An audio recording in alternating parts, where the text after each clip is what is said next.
Just think about the last time you went shopping. Let's suppose you needed to buy some coffee, okay? You walked into the coffee aisle, you scanned shelf after shelf of different types of coffee, you grabbed one, and you walked away. I'm going to guess there were at least a half a dozen different brands of coffee represented on those shelves. So let me ask you a question. How did you choose the particular brand of coffee that you bought? Was there a salesman standing in the aisle trying to persuade you to purchase one brand over the other? Was there someone barking at you like a carnival worker trying to get your attention? Of course not. Chances are you chose a particular kind of coffee because you trusted the brand. Maybe it was Folgers, or Starbucks, or 8 O'Clock Coffee, or Maxwell House, or whatever your favorite brand is. But the point is, no one sold you on buying a particular product right there in the coffee aisle. Instead, you were pre-sold before you ever arrived at the grocery store, because the coffee company had done a fine job of building their brand. Now, of course, buying coffee is just one example. Take a look around at your life, and you'll quickly discover that branding plays an important role in many of your buying decisions. And it's not just you. Your friends, your colleagues, your families, and even your prospects and customers, they all factor in branding when making their own buying decisions. Now, the fact is, people buy from those they know, like, and trust. And the only way to build up this sort of trust is by building up your brand. Now, here's the crazy thing. The brands that people are buying might not even be the best solution, but people like to buy brands with which they're familiar because they trust them, right? They know what kind of experience they'll get when they use a trusted brand.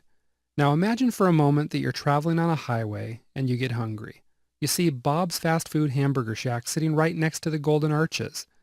Do I even need to tell you what restaurant sports the Golden Arches? If you said McDonald's, you're right.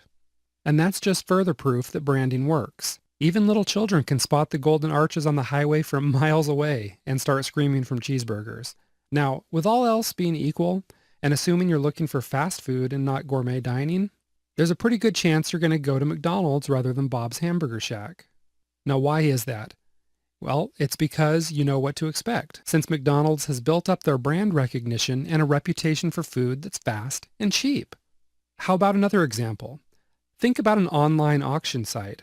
Which one comes to mind first? Probably eBay. They've built their branding so well that most people don't even think of other auction sites. And how about a search engine? I bet you thought of Google. Or maybe Bing or Yahoo. Again, there's the power of branding at work. Point is, branding is an incredibly powerful way to increase your sales over the long term. When you build a strong brand, you build trust. When you build a strong brand, you develop top-of-mind awareness. When you build a strong brand, people buy from you simply because they recognize your brand and because they've associated good feelings with your brand.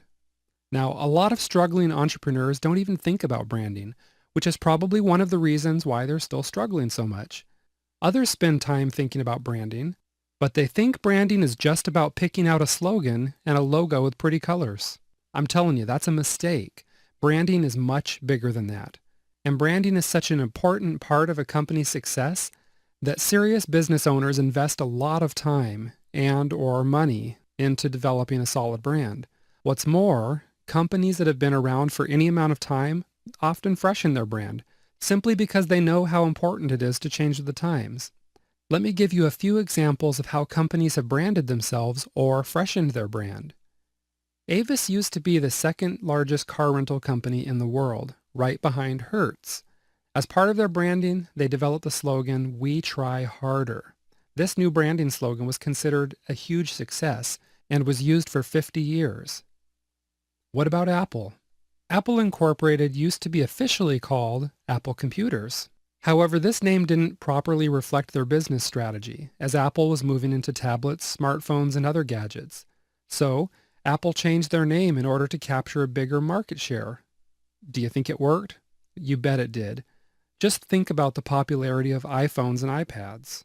The point is, branding is really a big honkin' deal.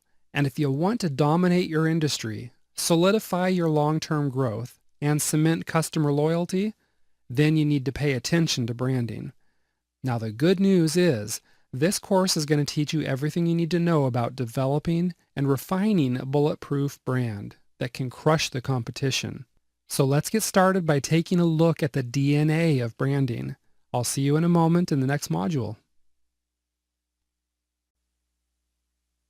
Before we dig in and go too far in this module, I just wanted to take a moment to show you what you're going to learn in this module.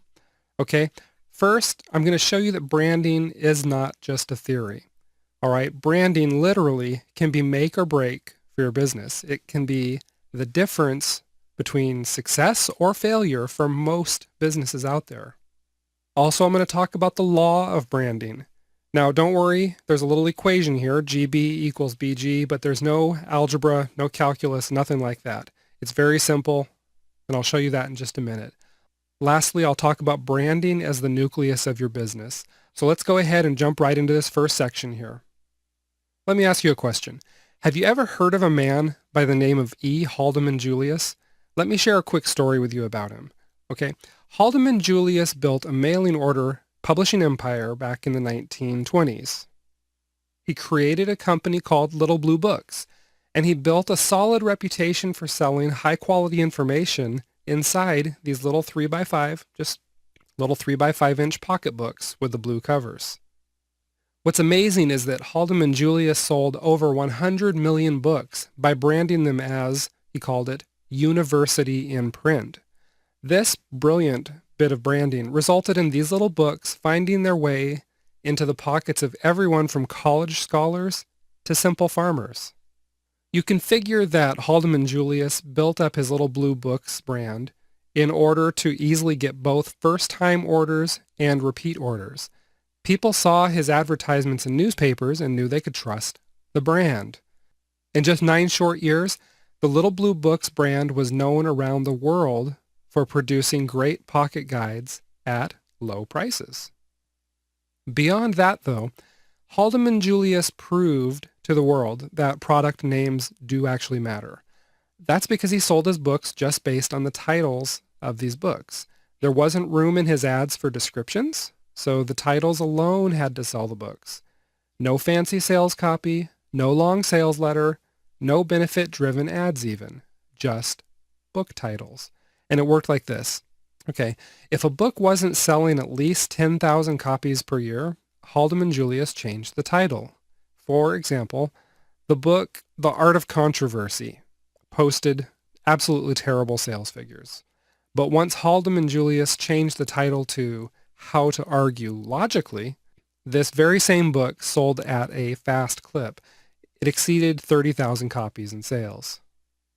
One little change, just the title of the product, made a massive difference in his sales. Now, you might not be selling books, but the point here is still the same. Branding, product names, slogans, and product positioning all matter. It doesn't matter if you're selling reports or books, software, bird feeders, mouse traps, golf clubs, tuxedos, consulting services, or snow removal services, fishing poles or zombie survival gear, RVs, tattoos, or anything else under the sun. Branding matters. Slogans matter. Product titles matter. Okay? However, branding might not necessarily be what you think it is. And that's what we'll be covering in this module. I'll see you in the next section.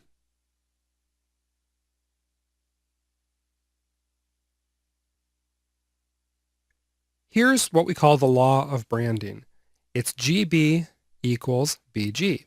Now, if we made this an algebra equation, you'd probably remember that G could equal 2 and B could equal 3. So you'd have 2 times 3 equals 3 times 2. Same thing. 6 equals 6. But this is even simpler.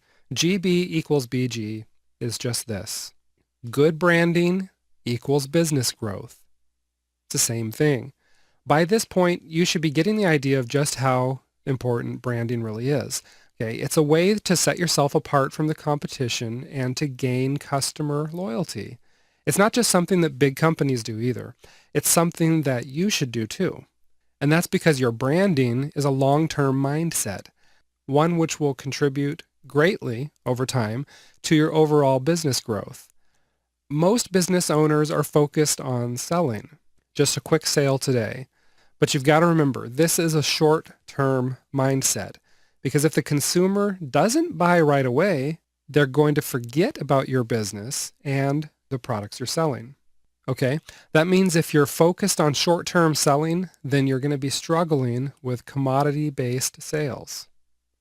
If we had to sum up the difference, it's this right here.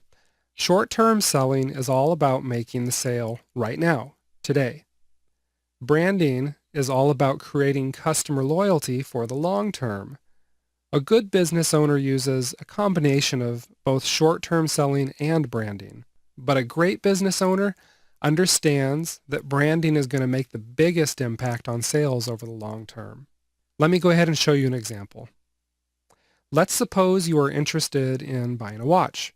And let's imagine I pulled out a watch brand called Bazinga. You'd never heard of this brand before. The watch looked nice enough, seemed like it kept time, so you asked me, what's the price? And I tell you it costs $15,000. Let me ask you what you would do. You'd probably laugh in my face, right?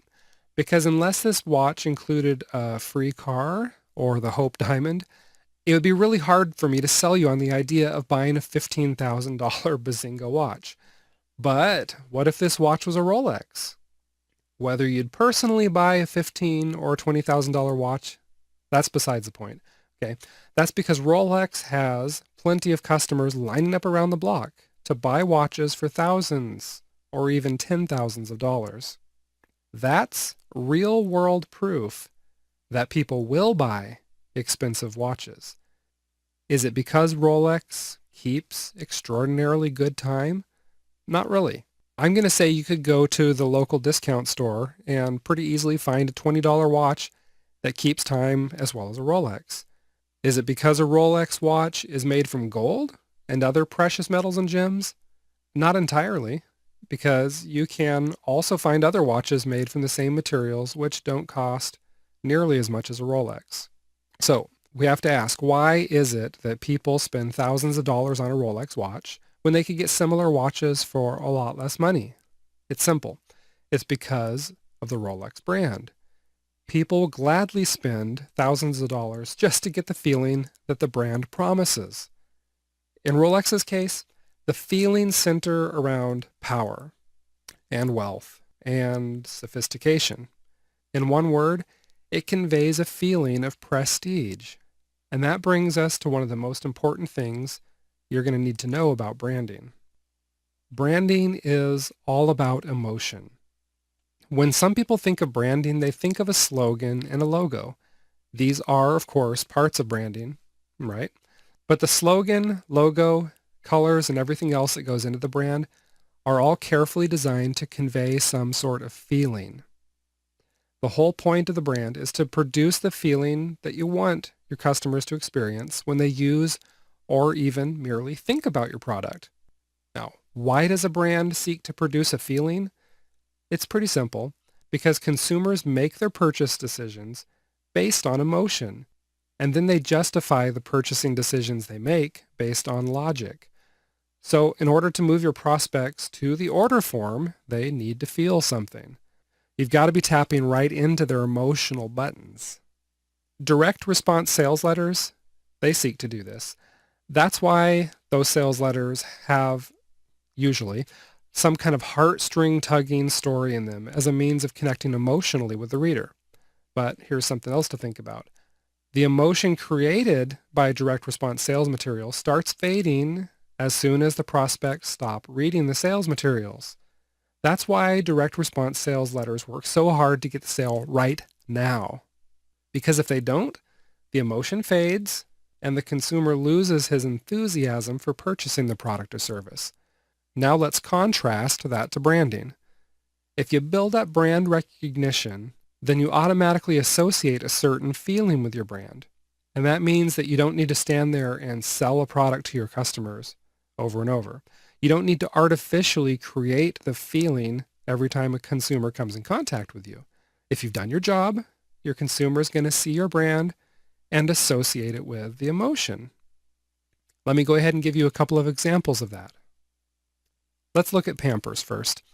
Pampers is a well-known brand of diapers in the U.S. If you go to pampers.com, and I've got a screenshot of their website here, see their ads on TV or even see their ads in magazines, it's obvious. It's clear that their brand is based on conveying a feeling of love. There are loving images of mothers and babies, soft colors, and even hearts on the site. Okay, it doesn't get much clearer than this what emotion they're trying to convey. Just look at their site logo. You'll see exactly what I'm talking about. Their soft edges and subdued colors. They've made love a part of their DNA. You may not have considered that before, even if you do know their products already. But Pampers has gone the extra mile, plus a few in my opinion, to make you feel the whole idea of if you love your baby, you buy them Pampers, right? Let's go ahead and take a look at another one. Ferrari. Yeah, who doesn't love a Ferrari? Ferrari is known the world over for their exclusive high-performance cars. And indeed, the Ferrari brand conveys power, performance, and prestige.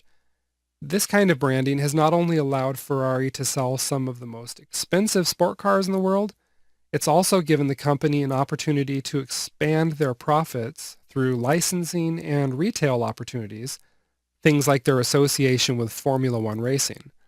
Whether you're looking at the Ferrari.com website or even looking at a Ferrari, you'll see the branding at work.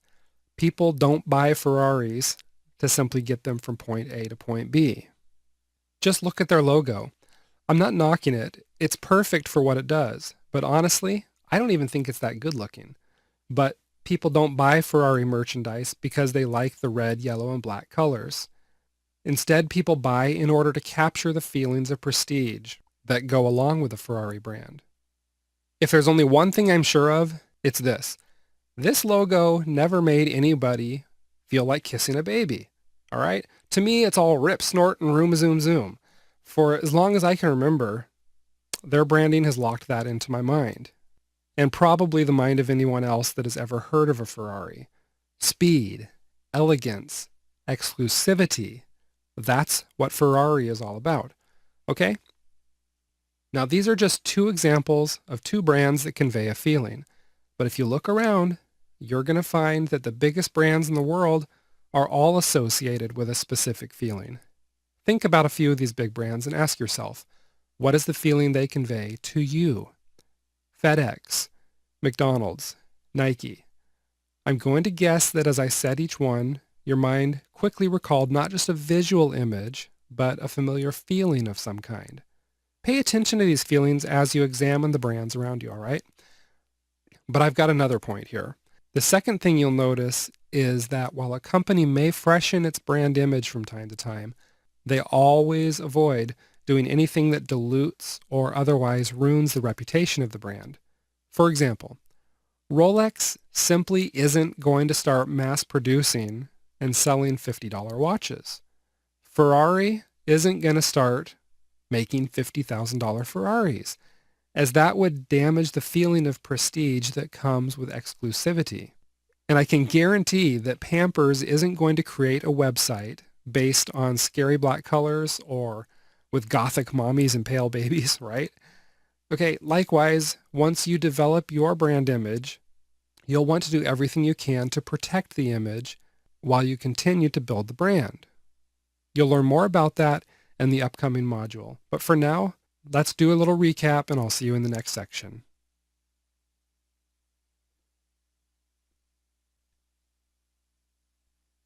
As you've just discovered, developing a brand is about conveying a certain feeling to your prospects and customers. This brand should completely permeate your business. You need to consider the following questions here. The first one, is your brand image effectively conveyed through your website? Yes or no? Is your brand image effectively conveyed through your product names and product packaging? Is your brand image effectively conveyed through your sales material? Fourth, is your brand image effectively conveyed in all of your content, such as blog articles? You can probably see we want to be thorough and make sure that our brand image is conveyed consistently through everything we do. But let's ask a couple more questions. Is it effectively conveyed in all channels, such as social media? Is it conveyed in all communications, including customer support or customer inquiries. Lastly, ask yourself, is your brand image protected in any decisions you make about managing your business? This is what we talked about in regards to not diluting your brand in the decisions you make. Okay? In short, your brand should permeate your entire business. No part of your business should be untouched. Your brand image is the nucleus of your business. It's the heart of it. Okay? So what all do you need to do to make sure this brand permeates your business? That's what you'll find out in the next module. First, a quick reminder, okay? You should have already downloaded the training manual that came with this course. Be sure to check the training manual because it includes a training exercise you can complete to help you better understand the concept of branding. All right, let's go ahead and take a break and then we'll move on.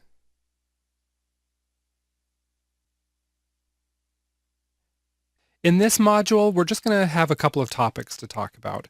I'm going to introduce you to the art and science of branding, okay? And then we're going to talk about branding anatomy, and that's going to be it for this one. As you just discovered, your brand permeates every facet of your business. And that's why companies that invest seemingly enormous amounts of money on a brand redesign are often happy to do so. It's basically because these business owners know that the brand will impact their long-term growth. Let's take Pepsi as an example. When Pepsi refreshed their brand, they spent a cool $1 million for the logo redesign. I mean, really, $1 million? Why that much? It's simple. It's because they weren't paying for just a graphic design. If they were paying for mere graphics, they could have hired someone to just whip up something for $100 or so. The reason they paid so much is because they were investing in a concept. And what's more, their logo designer was capturing their entire brand and conveying it through a graphic. Simply put, the average graphic designer doesn't have the skills required to create conceptual logos for branding purposes. And even though $1 million sounds like a lot, that's by no means the most expensive brand. The BBC paid $1.8 million to freshen their brand and logo. And the consultancy firm Arthur Andersen, which was found guilty of mishandling an audit of Enron, they didn't just freshen their brand. They developed and built a new brand to the tune of $100 million. You know what's ironic about this? Many people have never even heard of Accenture, but that's what they did. Plenty of big companies have done their branding and logos in-house, sometimes for comparatively very little money. Microsoft used an in-house team. Okay. Google's original logo was created by founder Sergey Brin. Twitter did it in-house also, with the only cost being just $15 to purchase a stock photo. Now, Twitter has spent more since then to refresh and update their branding, but starting out, they were able to do it pretty inexpensively. The point is, those who have the know-how to do it themselves can get it done very affordably and even for free. The good news is that this, of course, is going to arm you with the tools and knowledge you need to create your own bulletproof brand. So while you may need to invest a little bit to create a logo if you don't have design skills, you'll be able to craft the concept once you've completed the course. So let's break down what all you need to create. See you in the next section.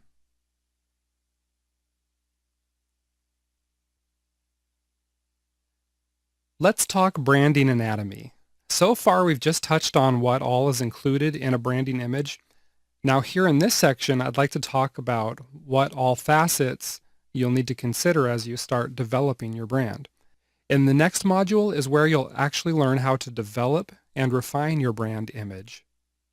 Here's what we'll be talking about in this section, which are the 5 P's of branding anatomy: product names and titles, product packaging, positioning, pricing, and penetration.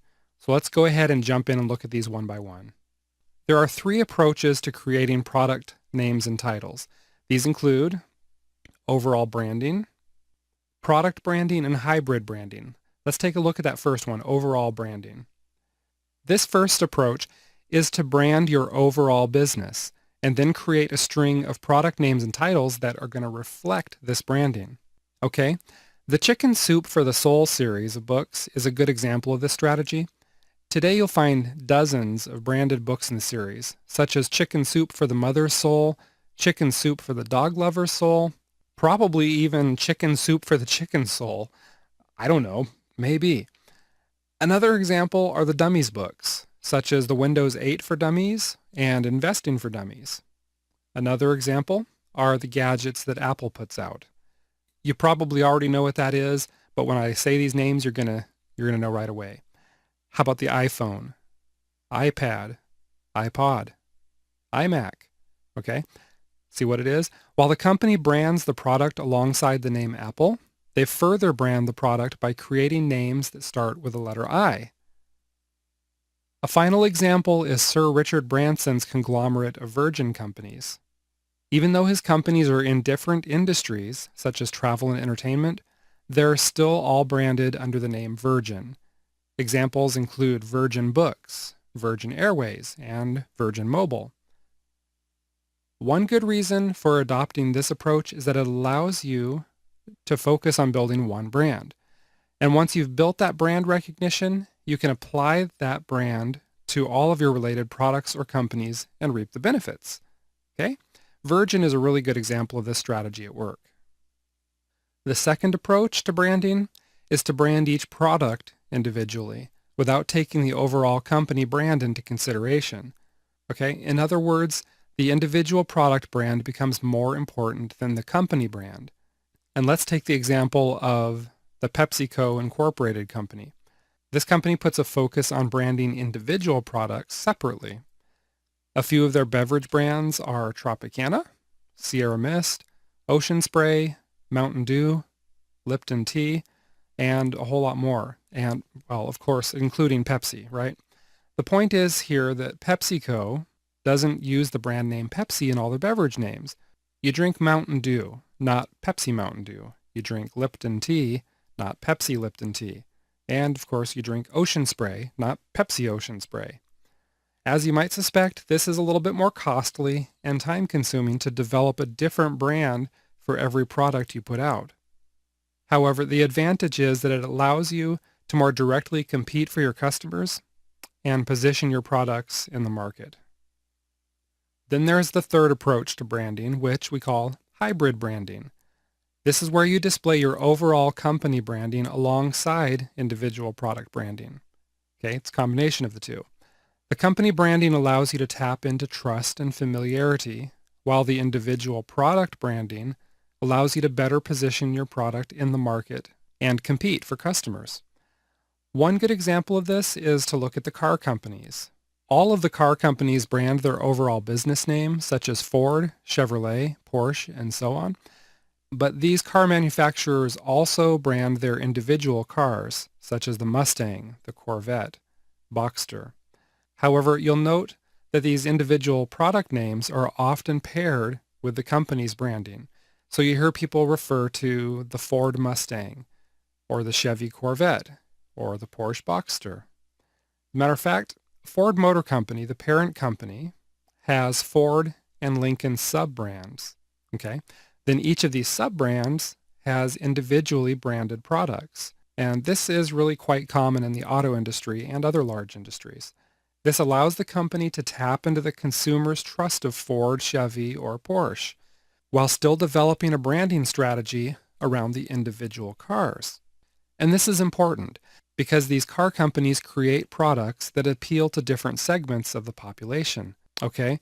Ford brands and advertises the Mustang in an entirely different way than they brand and advertise their family sedans or a Lincoln SUV, for example.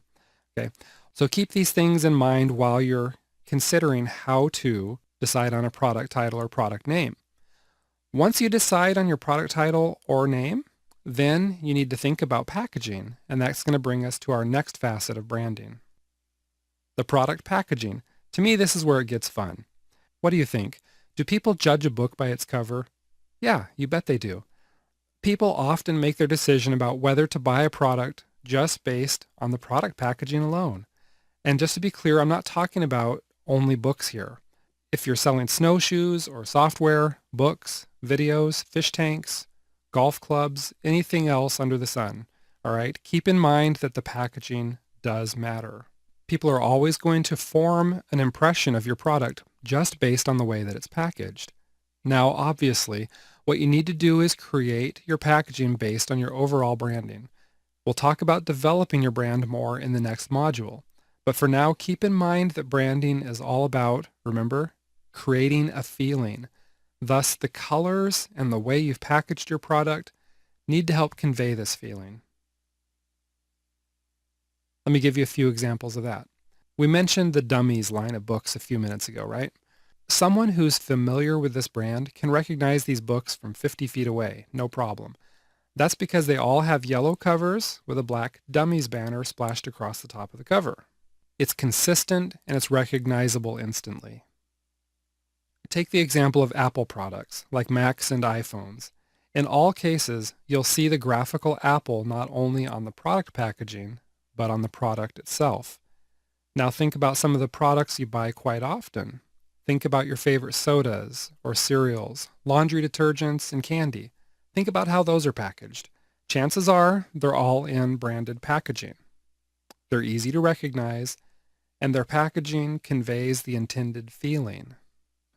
For example, Quaker Oats cereal company in the United States packages their oatmeal in the familiar red, white, and blue tubs with the Quaker Man logo. Just look at this. Everything about the packaging and branding says, this is wholesome cereal, right? It's the kind of food that parents feel good about feeding to their families. Or take the example of Budweiser beer, which is branded as the king of beers. The product packaging says, this is a good beer, a regal beer. It's the king of all beers. Of course, whether you actually agree with that is an entirely different matter altogether.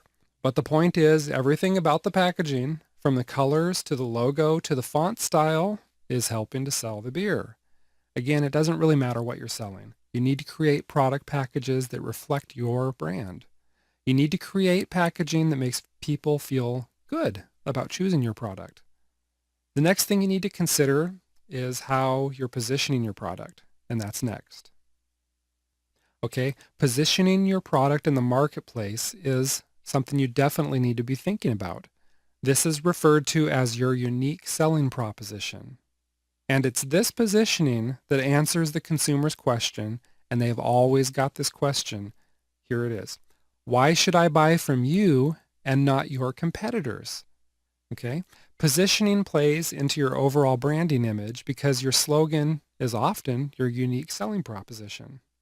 A few minutes ago, I mentioned Budweiser, which carries the King of Beers slogan. In just 3 words, that positioning statement tells prospects why they should buy Budweiser as opposed to some other brand of beer.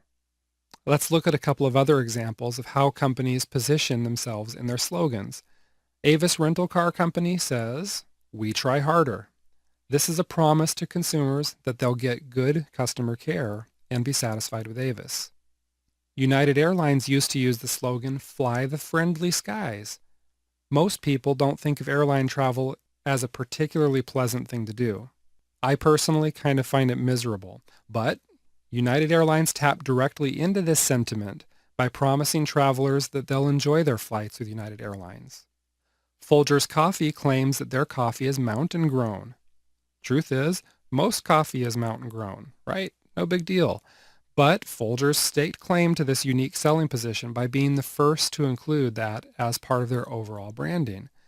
As you can see by these examples, just because you're creating a unique selling position doesn't mean that the factor itself needs to be all that unique. What it means is that you need to be the first in your industry to claim that factor. Again, look at Folgers. All their competitors have mountain-grown coffee. The difference is that Folgers was the first to make the claim. Okay? They even registered mountain grown as their trademark. The same will apply to you. When you're thinking about how to position your brand in the marketplace, you don't have to position yourself around some factor that nobody else in your market has ever touched. You just need to be the first to really claim it among your competitors, which usually means incorporating it into your branding.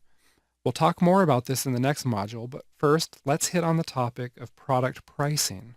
And before we move to the next section, let's go ahead and pause for a quick break, okay?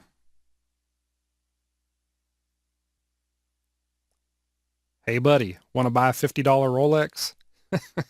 Okay, your customers have certain expectations when it comes to product pricing. One thing that really influences their expectations is how you've developed your brand.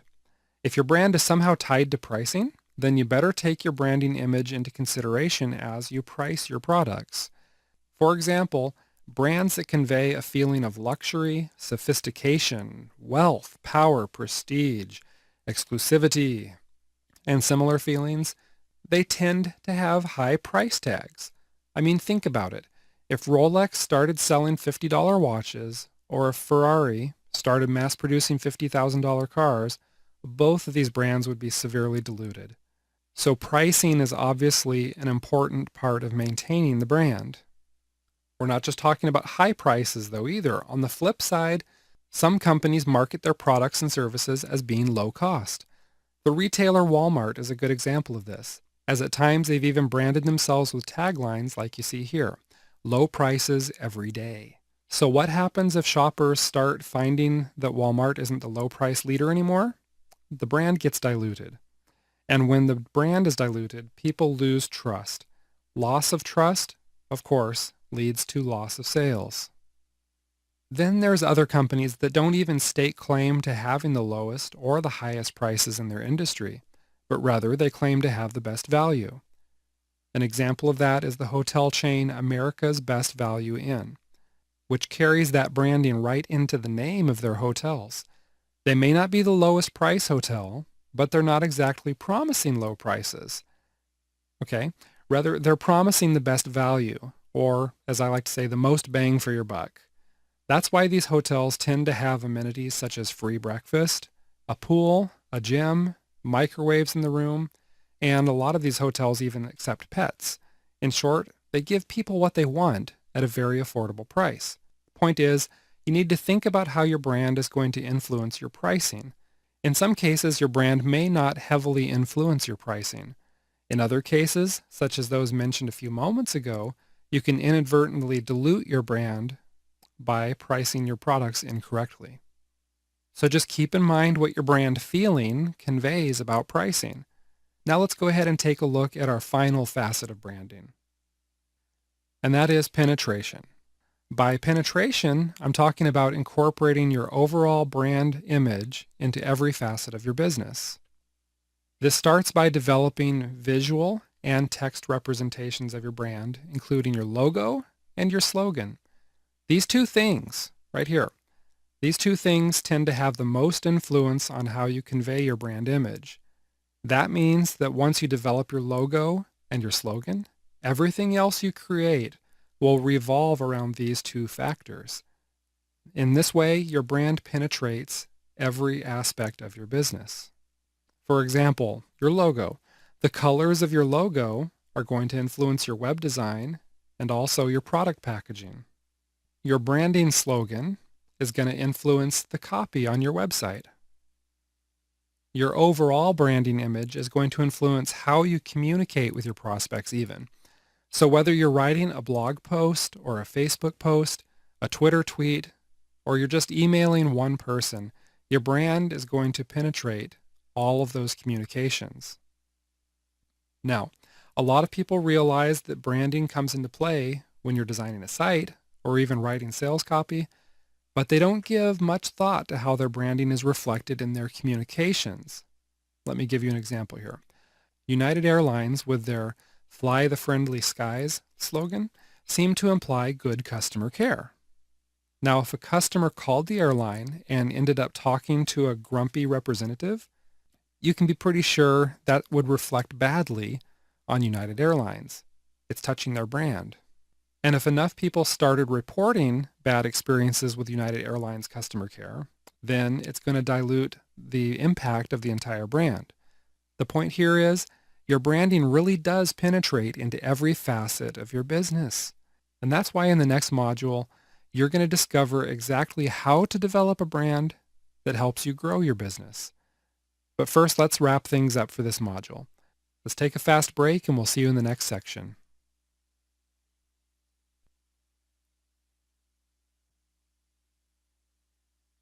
All right, this module won't take long. We're just going to do a little recap here with a few final thoughts on branding anatomy. As you just discovered, your branding influences everything you do, including your product names, your packaging, your positioning, pricing, and penetration. And I want to emphasize here, you need to make sure that all of your communications reflect your brand. And if you're outsourcing some of your day-to-day business activities, then you need to make sure your freelancers and employees are all well aware of your brand and how this brand should be reflected. Everyone, I'm going to repeat that, everyone that touches your brand needs to understand it. For example, copywriters need to thoroughly understand your branding, including your unique selling proposition, in order to position and sell your products correctly. Your customer service representatives must be taught how to reflect your brand in their communications with prospects and customers. Even content writers, like ghostwriters, must understand your brand and positioning so they can reflect them in the writing they do. The bottom line is your brand and the feeling you wish to convey should be reflected in everything you do and everything your freelancers do. Once again, as a reminder, check the manual that accompanies this course, okay? Because it includes planning sheets to help you organize your branding strategy around the facets you just learned about in this module. So, how do you develop this sort of influential brand? That's what you'll learn about in the next module. I'll see you there.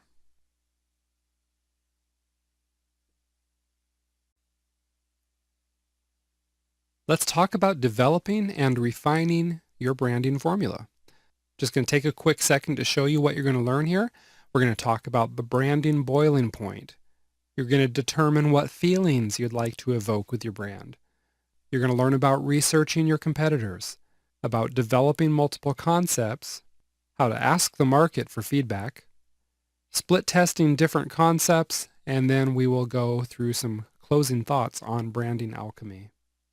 You've been learning about what a brand is and how to fully integrate it into every facet of your business. From your communications, to your pricing, to your logo, your brand needs to be reflected in every facet of your business. This is important for two reasons. First, good brand penetration is important to brand building and recognition. In other words, if your branding isn't reflected in everything you do, then you're missing out on an opportunity to build brand recognition and strengthen your brand. And you don't want to miss out on that, okay? Secondly, good brand coverage means that your prospects and customers will consistently feel whatever it is your brand is conveying every time they come into contact with your business, okay? That's a good thing because when your prospects and customers feel the emotion conveyed by your brand, then you're making them feel good about doing business with you. Point is, the branding boiling point is when your brand permeates every facet of your business. Of course, this is only true if you develop a good brand, a strong brand, right? A brand that appeals directly to your target market. Fortunately, that's exactly what you'll discover how to do in this module. You're going to learn about choosing a brand image that conveys the right feeling. You'll learn about building your brand around a factor that's important to your prospects and customers. And you'll find out how to test your brand to see if you're on the right track. Now, you know where a lot of people make a mistake? It's in this. They spend weeks or months even carefully planning every facet of their business. They research their target market, they examine product distribution channels, they determine the best ways to reach market, and despite all of this careful preparation, they completely forgot about branding. So what do? They slap a pre-made logo they found on a stock photo site and they call it good enough. But I'm telling you, it's not good enough. It's not good enough. That's like a guy spending an entire week planning a date with some woman and then not showering or changing into clean clothes before picking her up. Gross. Look, you can be sure he's going to make the wrong impression doing something like that, and she's probably going to slam the door in his face. The same thing with your business. If you make the wrong first impression, your prospects might slam the door in your face and never come back. So you want to make sure you make the right impression by using the following formula to create a little branding alchemy. And here's a quick review of the steps. Step 1 is select the right feeling. Step 2, research the competition. Step 3, develop multiple concepts. Step 4, ask the market for input.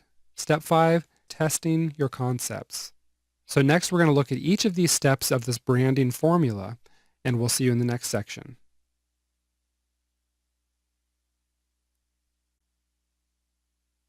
All right, are you ready to go? Let's take a look at the first step of branding alchemy. If there's one thing we've been emphasizing throughout this course, it's the fact that your brand is all about evoking a feeling. And that means that when you sit down to develop your brand, you need to think about what type of feeling you'd like to convey. Your first step is going to be to ask yourself these two questions. All right, first question. What feeling do my customers have while they use and enjoy the product? Question 2. What feeling would I like my customers to have while they use and enjoy the product? Okay, these aren't necessarily the same thing.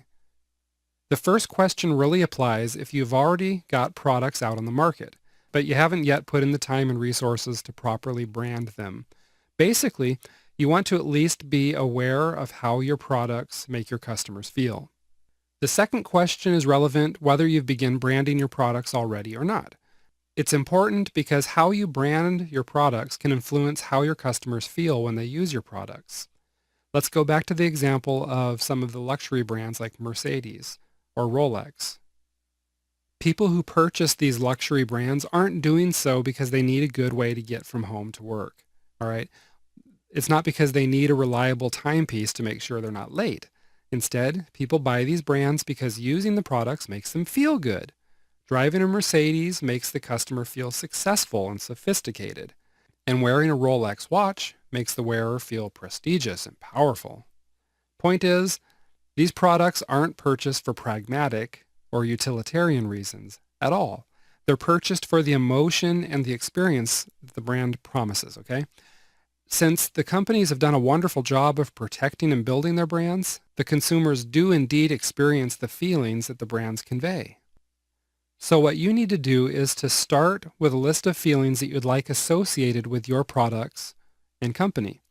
Here's a nice long list of ideas to get you started, okay?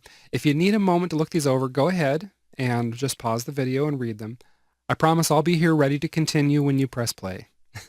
You go ahead. I'm just going to grab a cup of water real quick. I'm getting kind of thirsty. All right. I feel better. You ready to go? Okay. I'm assuming you've given the list a looking over, and let's go ahead and go on. Obviously, there are other emotions and feelings that your brand could convey. This isn't an exhaustive list, and you'll probably notice that I didn't even mention the negative emotions like fear, hate, sadness, or anger, because in most cases, you won't want your product associated with those kind of emotions, right? There's exceptions, of course. If you're selling something like horror novels, then you do want to create a brand image that conveys fear or horror. Also, let me take a moment to clarify that there is a difference between the emotions you evoke in your short-term sales process versus those that you seek to evoke with your brand. Your brand is associated with the emotion you want your consumers to feel when they use your product. So in most cases, your brand is going to be associated with a positive feeling. However, your sales system may induce the so-called negative emotions on just a temporary basis, so it can move your prospects toward the order button. As an example, offering a limited time discount evokes fear. Those people who are afraid of missing out will buy your product now before the sale is over. Invoking anger is another often used tool in the marketer's toolbox. For example, you might receive a fundraising letter from a politician or maybe a charitable organization, either of which may incite your anger against a cause, a person, or a situation in order to simply solicit donations. But evoking negative emotions is something that you usually only do in a direct response sales situation. And what's more, these emotions are usually temporary. In other words, the marketer or business owner doesn't want these emotions to become associated with the business or the product itself. Instead, the emotions are just aroused as a means of getting the prospect to take action. So, in other words, you can use and evoke all kinds of emotions to sell something to someone. Generally, though, you'll want your brand to be associated with only positive emotions, such as the ones listed here on your screen. Okay? So once you draw up a list of possible emotions that you'd like your brand to convey, your next step is to see what your competitors are doing. So go ahead, grab a glass of water for yourself, and I'll see you in the next section.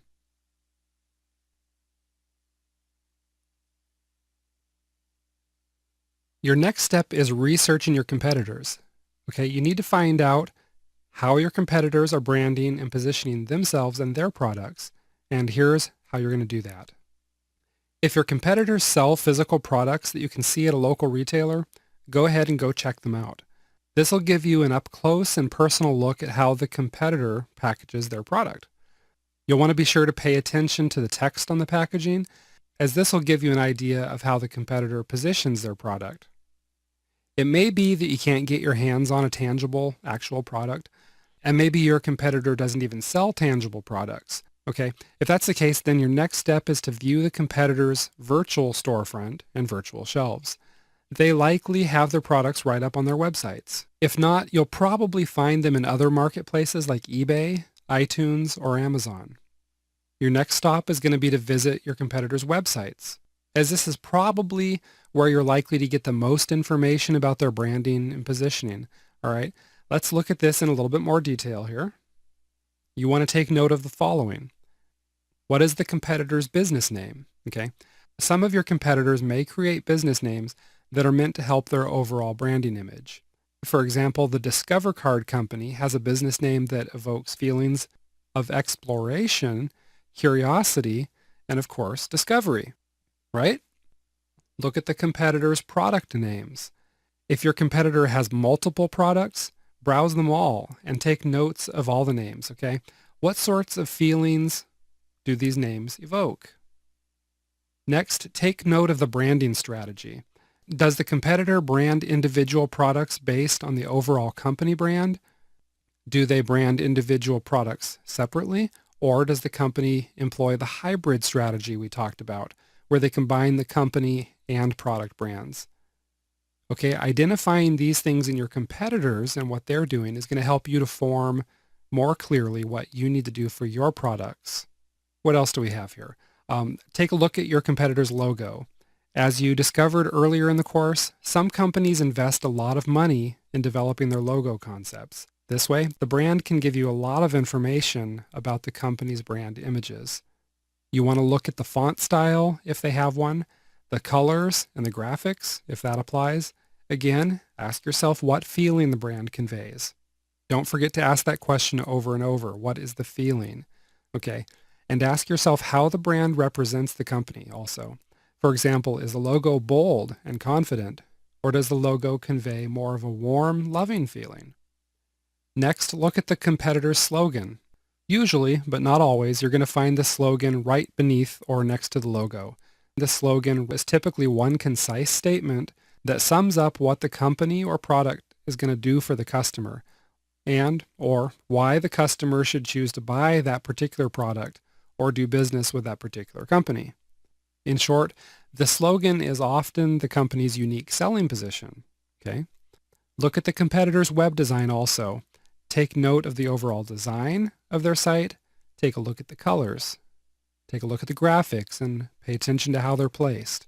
Take note of the overall feeling you get when you look at the design. Again, pay attention to what sort of feeling that design evokes. Also think about how you would describe the design. Is it artsy? Is it professional? Clean? What other words come to your mind when you look at it? Then look at your competitor's web copy. Read the text on your competitor's sites, especially pay attention to the sales pages for specific products, and ask yourself, what is the competitor's unique selling position for that product? Also, ask what emotions is the competitor trying to evoke? Ask what benefits does the consumer likely enjoy while using the product? Okay, and there's an easy way to find out what the consumers are reporting. All you have to do is read the customer reviews and testimonials. It's pretty simple. Finally, the last step you need to take is to examine any communities or publications where your competitor regularly shares content. This can include the competitor's mailing list, their blog, any social media pages they have, and that would include things like Facebook, Twitter, or YouTube. The way your competitors have designed these communities will give you some additional insight into their idea of branding. Okay. The way your competitors have designed these communities will give you some idea of their branding. However, you'll also begin to better understand their brand image and positioning by reading their content. Now, all of what I talked about for the last few minutes, of course, rests on the assumption that your competitors are very aware of their own branding image. If you run across a competitor who doesn't seem that conscientious, then you don't need to spend too much time studying their brand image. That'd be a waste of time. But you can learn an absolute ton from the ones that do pay attention to their branding. So use that information to your advantage. Okay? Now that you've completed this step, you can go ahead and move on to the next step. We'll see you in the next section.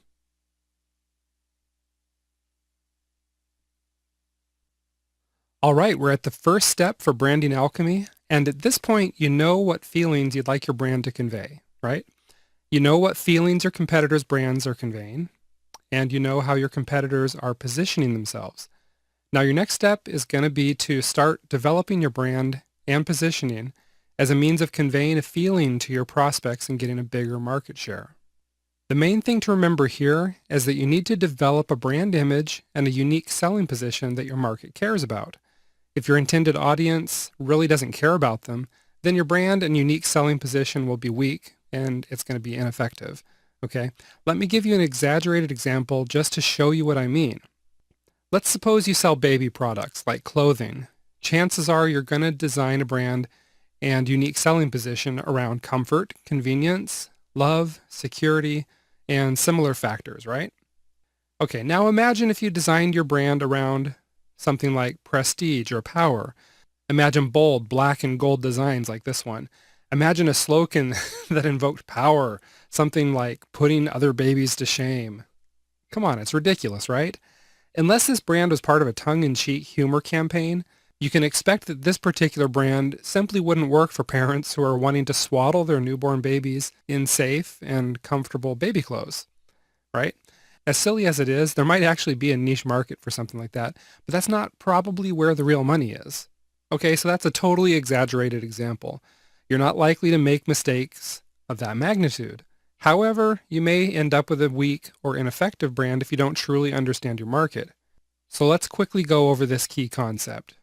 If you're new to the niche you're working in, then you need to spend some time researching this market in order to get a better feel for what's important to them. Okay?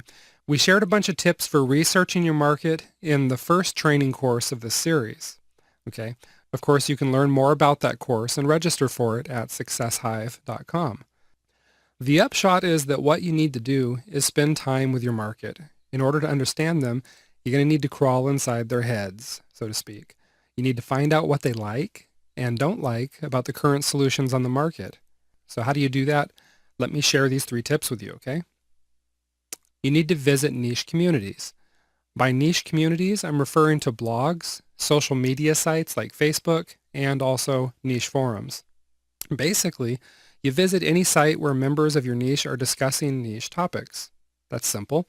Just spend an hour reading these discussions, and you'll get a much better understanding of your market's needs, wants, their hopes, and their fears. And naturally, you should read the product reviews belonging to your closest competitors. It's easy if your competitors have your products listed on retail sites like Walmart, iTunes.com, Amazon.com, or similar places, as these sites tend to gather a lot of product reviews. If you can't find your competitors' products on these sites, then run a search in your favorite search engine for the product name followed by the search term review. Keep in mind, though, that many of these reviews you'll encounter this way are likely to be biased, as many of them are written by affiliates as opposed to actual customers. Once you find reviews written by actual customers, though, look for patterns across the reviews. Just from the words they use, you may get a sense of what they're looking for in a product.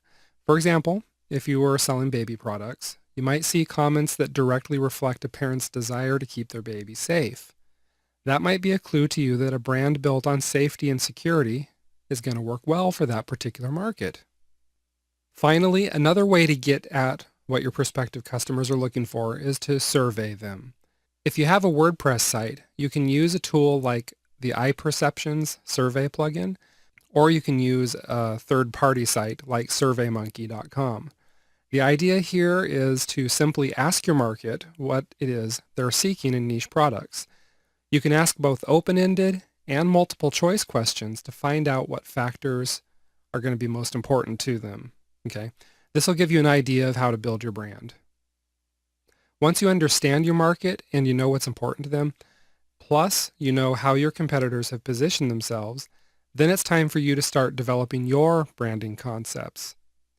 You may have noticed I use the plural concepts and not the singular concept. That's on purpose. That's intentional. The reason is because you should develop at least 3 good concepts, because in the upcoming steps you're going to be testing these concepts. Now, as you already know, your branding is going to permeate every facet of your business. However, at this step, we're going to be concerned with 2 components of your brand image. The first is your unique selling position. The second is your logo. Once you've developed your unique selling position and logo, then you can develop your product packaging, your web design, your sales copy, and everything else that goes along with those 2 components. For example, your branding slogan will express your unique selling position, and your web design is going to reflect your logo. So let's start with unique selling position, which is also called the USP. As we've talked about already, your USP doesn't actually have to be unique, right? In other words, your competitors may also possess or utilize this factor, but they just haven't laid claim to it. They haven't said, this is ours, right? Nonetheless, if you can truly find something unique about your business or unique about the product, if you find something that no one else offers, then really that's even better. That's the ideal. Okay. There's a manual that accompanies this course, and inside that manual, you're going to find planning sheets to help you brainstorm and develop a unique selling position. Be sure to take the time to use those. For now, though, let me share with you an overview of how to develop your USP. The first thing to know is that your USP can be based on just about anything, as long as it's something that is important to your prospects and customers. So let me give you a list of some of the possible ways to uniquely position your business. How about a strong or unusual guarantee? Domino's Pizza used to offer a delivery guarantee that if customers didn't get their pizza delivered to the door within, I think it was 30 minutes of ordering, then their order was free. Okay? Domino's succinctly summed up this unique selling position in their slogan, 30 minutes or it's free. That's a good example of a strong guarantee. Other examples include lifetime guarantees, which are often used by things like mattress companies, or double your money back guarantees, which you'll see information marketers offering from time to time. Another angle you might take is, what about if your product is made in an unusual way? Folger's Mountain Grown slogan is an example of creating a unique selling position based on how the product is made. Another example is the U.S. pizza delivery chain Papa John's. Their slogan is this: better ingredients, better pizza, Papa John's. While they don't use particularly unusual ingredients in their pizza, their point is their pizzas are better because they use better ingredients. And another example of this is Harley-Davidson, which claims American by birth, rebel by choice. Okay, that slogan captures the market share of customers who want to purchase American-made products. In other words, it invokes a feeling of national patriotism, but it also evokes a feeling of independence and freedom with its use of the word rebel. Here's another. Let's say you have some special qualification for creating the product. This unique selling position tends to work well for those who are selling information, like books, videos, even seminars. That's because you can easily establish yourself as an expert or an authority in the niche. Joseph Sugarman is considered one of the top marketers and copywriters in the world. He's credited with the success of such products as the Blue Blocker sunglasses. Now, when Sugarman wrote a book about copywriting, he positioned himself by establishing his credentials and expertise right in the title of the book. Check it out. The title of his book is The Adweek Copywriting Handbook, the ultimate guide to writing powerful advertising and marketing copy from one of America's top copywriters. Okay, that's a long title, but it's very descriptive, and it includes himself positioning himself as one of America's top copywriters right in the name of the book. It's a great way to go if you've got the qualifications to back it up. If you can claim to be the first or the original in some category, then you've got an edge here. If you were the first to create a product or service, then you can use that as part of your unique selling position. For example, you can claim to be the original and the best. The Cheesecake Factory, for instance, is one such real-life example. You'll see that they position themselves as the original Cheesecake Factory.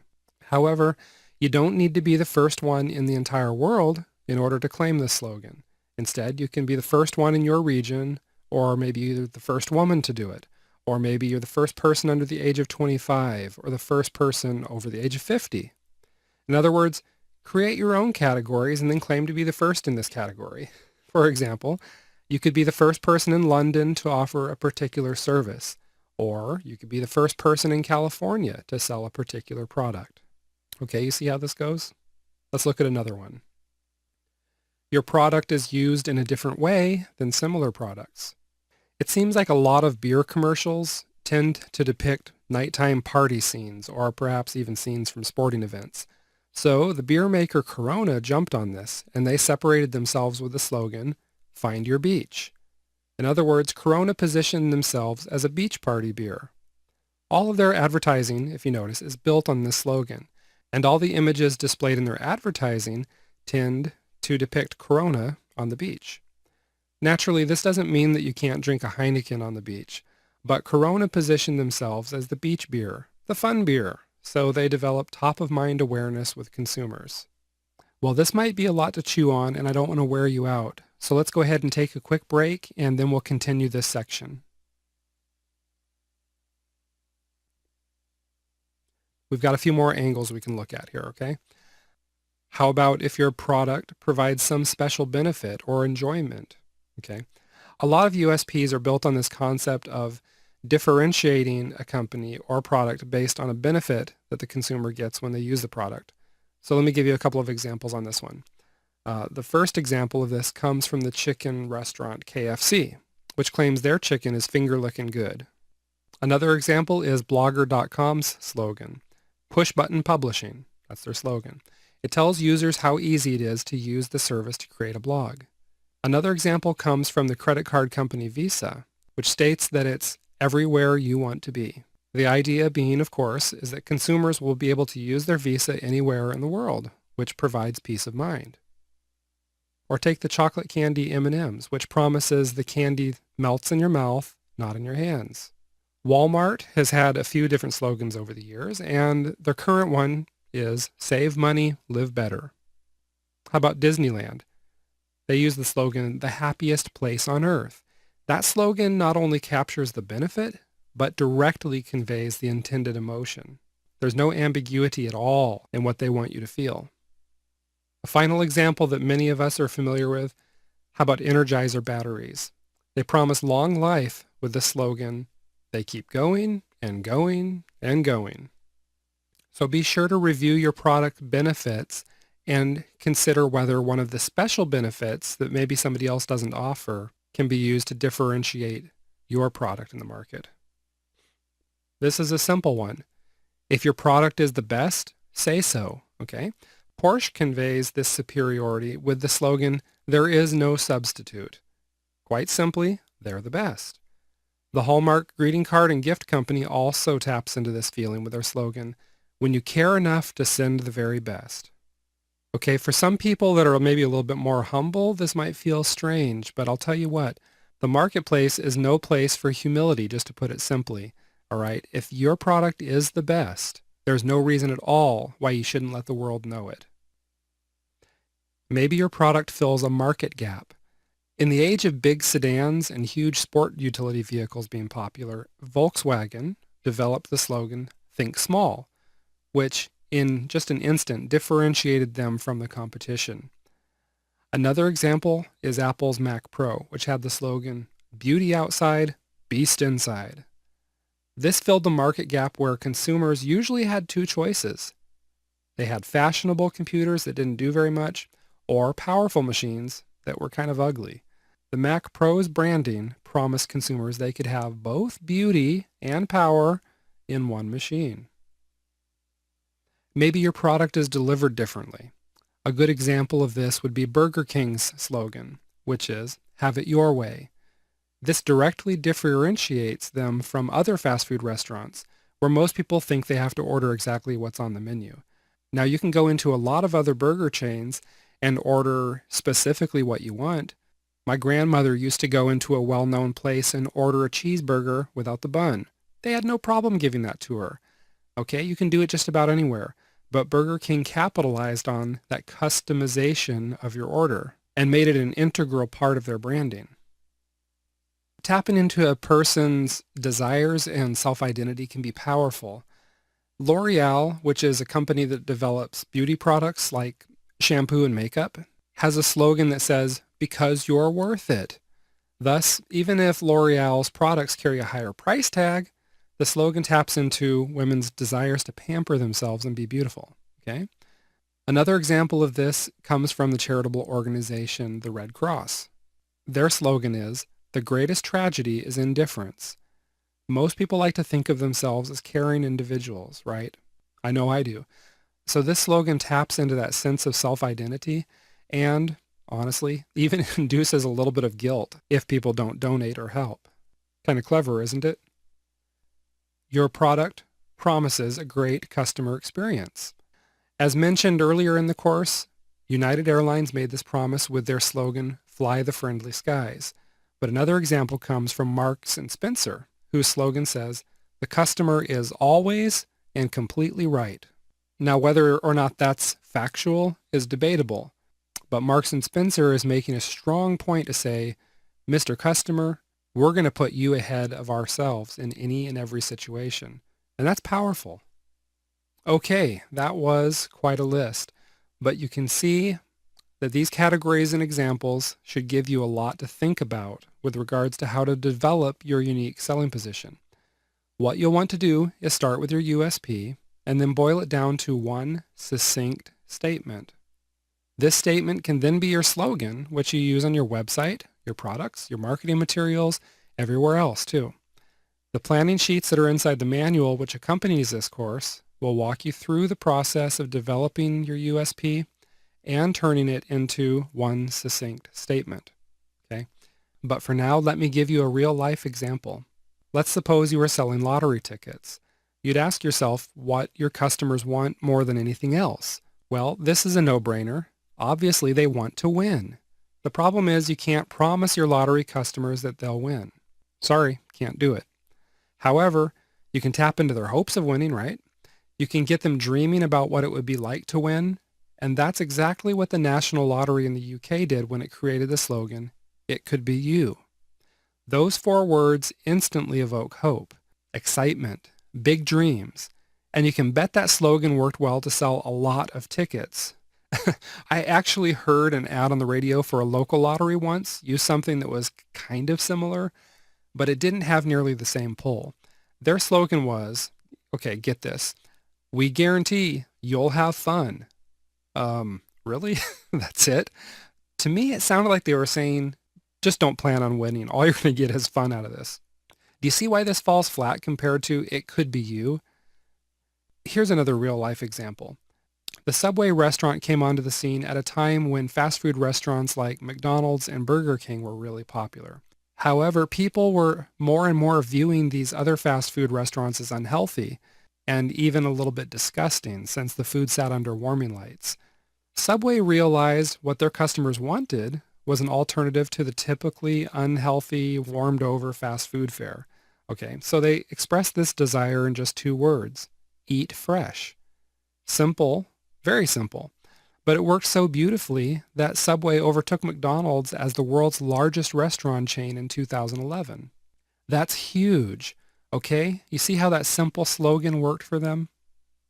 Again, be sure to complete the planning sheets in the manual, which are going to help you develop your own succinct slogan based on your unique selling position. Now let's move on to the logo. As mentioned earlier, this is the part of the process where people often turn to professionals. That's because turning a branding concept into a graphical representation does require some specialized skill. Okay? As such, if you outsource this part of the process, don't look for graphical artists. Instead, look for professionals who tout their expertise in creating logos and branding concepts. Nonetheless, even if you hire a conceptual logo artist, you still need to give him or her an idea of what you're seeking. So let's talk about this for just a moment. Okay? At this point, you already know how you want to differentiate your business or your products using a unique selling proposition. And you know what type of feeling you'd like your overall branding image to convey. So take just a moment now in considering these following questions. Okay, first one, what color conveys the brand feeling? What font faces and styles convey this brand feeling? What types of graphics convey this feeling? How can you incorporate your company, product name, or brand name into the logo? How can you incorporate your USP into the logo? Let's consider a couple of examples before we finish this section. The Jaguar Car Company carries the slogan, Grace, Space, Pace. Their logo fits both their name and their brand beautifully. Okay. It features a sleek silver Jaguar gracefully leaping over the word Jaguar. Another example is Burger King. The words Burger King are between two halves of a golden bun. The colors of the logo, which are gold, red, and blue, are all royal colors, which reflect the king concept. Another example is the Maxwell House logo. It isn't clear from the name itself that Maxwell House sells coffee, but it's clear from the logo. That's because the logo depicts a coffee cup, and the logo also includes the slogan, good to the last drop. Now, all of these logos include graphical components to create the logos. However, some logos are simply text logos. In these cases, the font face, the style, and the color are all carefully selected so as to make the logo recognizable and to help convey the brand feeling. Clairol, which sells hair care products, uses simply the word Clairol with a nice, simple black font on a white background for their logo. Their slogan is nice and easy. Thus, their simple logo completely supports this feeling of nice and easy. Another example of a text logo is Google, which is composed of different brightly colored letters. Google's slogan is Do No Evil, and this fun childlike logo embodies that branding concept in a very simple way. As you can see, even the most simple logos are well thought out, and they all do their part in supporting the overall branding concept. So what I want you to do is to use the included planning sheets to help you create at least 3 logo concepts. Then go ahead and move on to the next step, and I'll see you in the next section.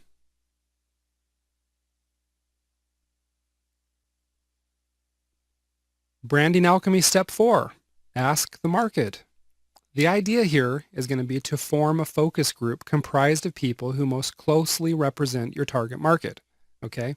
So if your target market includes 18 to 30-year-old males who own iPhones and live in the United States, then these, of course, are the types of people who should be in your focus groups. Naturally, you can do this offline and face-to-face, which gives you a better opportunity to interact with your market. Not only can you ask follow-up questions, but you'll also be able to look at facial expressions and body language. These expressions provide a great clue as to how your market really feels about your branding concepts. However, in most cases, you're probably going to do this online, such as via a survey. That's fine too. Your main goal here is going to be to make sure that you don't lead your focus group by asking biased questions. What I mean is this. Asking a question like, does this bold logo give you a feeling of confidence? That's a leading question because it predisposes the person to answer yes. It does that because the word bold biases the reader. In most cases, you're going to find it better to ask open-ended questions rather than multiple choice or yes/no questions. That's because people are likely to give you answers you never even thought of. And this is the kind of valuable feedback that you want. You don't want to just think from your own experience and your own biases. You're looking for fresh input. Okay, so some examples of open-ended questions might include, what 5 descriptive words would you use to describe this logo? What does this logo make you think of? What does this slogan make you think of? How does this logo make you feel? And here's a few more. How does this slogan make you feel? Based on this logo, rate your level of trust in this company on a scale of 1 to 10. with 1 being low trust and 10 being the highest level of trust? Or how about, based on this logo and slogan, what kinds of products or services do you think this company provides? Okay, the answers to some of these might really surprise you. Of course, what people tell you and what they actually do can be two different things. That's why you'll also need to complete the next step, which you'll find in the next section. We'll see you there in just a moment.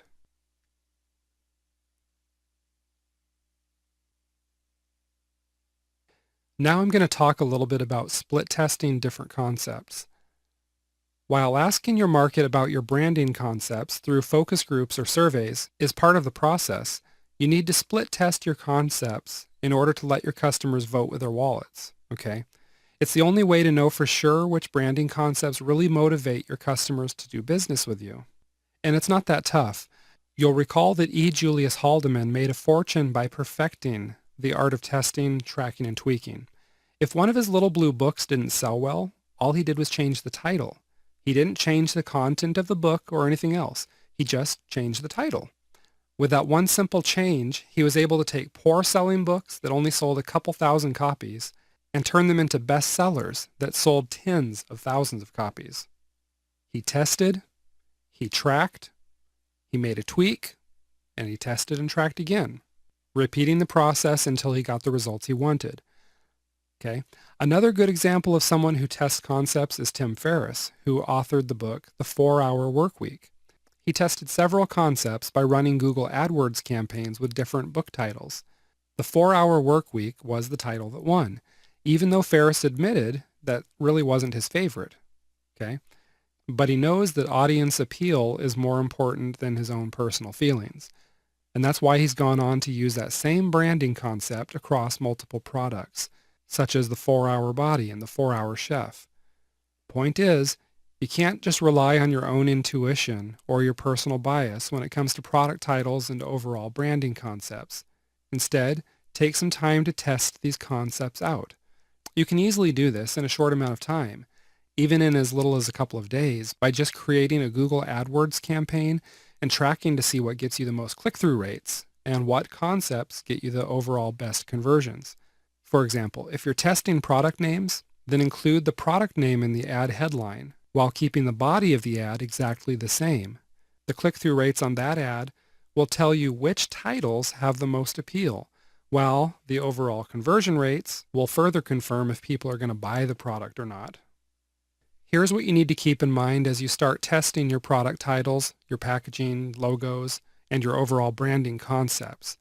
First, you want to use reliable tools. You can start with AdvantageBot software, which is available at SuccessHive.com. It's going to help you create the best titles. Then you can track your results using Google Analytics or an alternative called Piwik.org. You want to make sure that you test just one thing at a time while you hold all the other variables constant. For example, if you're testing a product name, then everything else about your campaign needs to remain the same.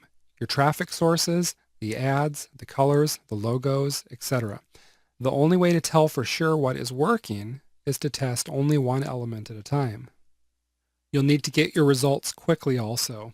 Using an advertising platform like Google AdWords is going to be a great way to drive a lot of targeted traffic to your site for the test. If you already have a mailing list, then of course you can split test titles and other factors via email. Okay, so let's take a quick break and we'll move on to the next section.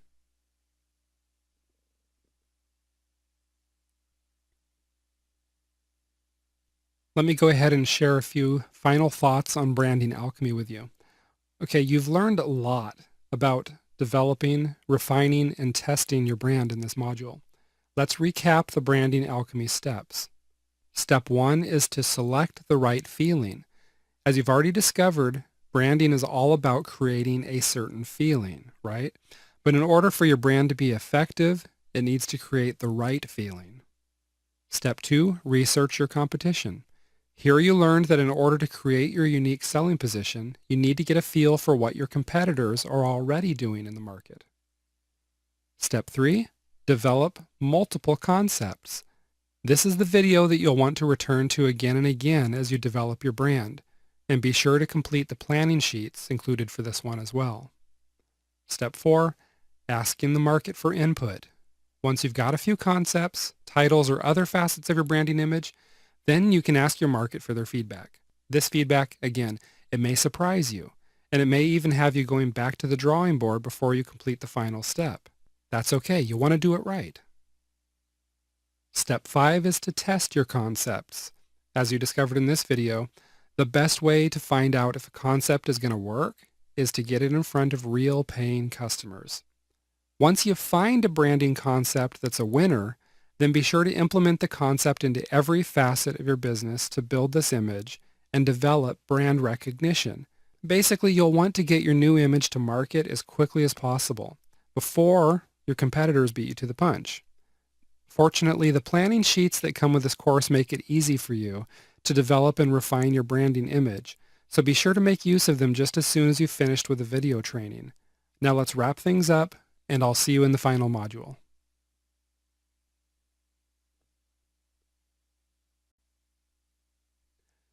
Do you remember the GB equals BG formula I shared with you earlier in the course?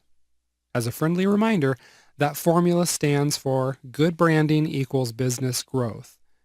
I'm going to guess that by this point you're probably pretty convinced that it's true.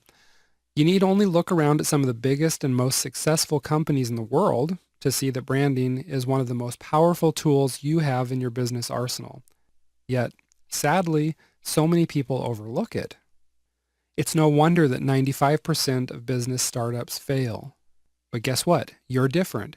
That's because you now know the importance of branding. Better yet, you know now how to develop your own bulletproof brand that draws more prospects and customers to you while killing the competition. Don't forget, branding literally can be the difference between success and failure. As you've already discovered, it's all about conveying a feeling. It's about setting yourself apart from the competition and giving your prospects a good reason to buy from you rather than from your competitors. It's about knowing what's important to your prospects and customers so that you can directly tap into their emotions and touch their hearts.